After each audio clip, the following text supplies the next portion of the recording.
Timo Ehvus, palju õnne ilusa võidu puhul. No, räägime kõigepealt viimasest verendast, et jäite siin 51-56 taha, et millega te lõpuks võidu siis koju tõite? Jämme jah taha, et tekkis raske moment, et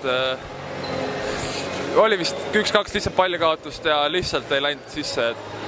Aga tahti jõuga, võistkond võitles lõpuni ja kukkusid visked sisse ja sellele võitsime. Pisut esimesest poolest ka, et suurema osa sellest esimesest poolest oli niisugune väga rabe ja kinnine mäng, et kuidas teil üldse enne mängu paika pandud plaani nagu täitmine õnnestus? Kaitses oli tegelikult täiesti tipp-topp, et poole aga 24, oli vist 24 punkte, et see on väga hea. Aga ma ei tea, ju vist keegi kaanetas korvid kinni, et mõlemal pooled viskasid mööda, et jah, oli selline väga punktivaene mäng esimene pooled, aga juba on ära võetud. Teine poolaeg meie saime oma mängu rohkem käima, et hakkasid ka taugad viskad sisse mängima. Olite pisut närvis ka? Ei ütleks, et närvis, aga võib-olla tahtsime üle natukene, et meil oli vaja seda võitu väga ja siis võib-olla mingil hetkel lihtsalt mõtlesime üle ja jooksis mäng natukene kokku.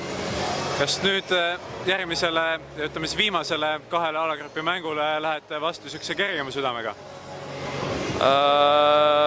Ei, kindlasti mitte, et kõik on veel lahtine, et võime 2 mängu siin, kui 2 mängu pähe saame, siis mine tea, võib-olla võime üldse välja kukkuda, et kindlasti on vaja veel võitu.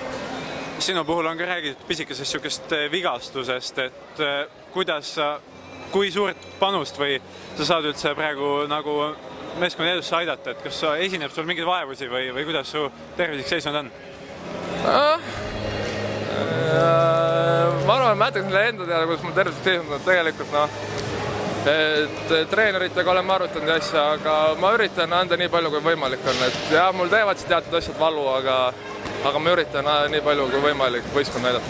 Aga seini on ju hästi välja tulnud? Jaa, tuleb nii välja, et vist jah, peakski olema katki võib-olla, et siis mängid hästi.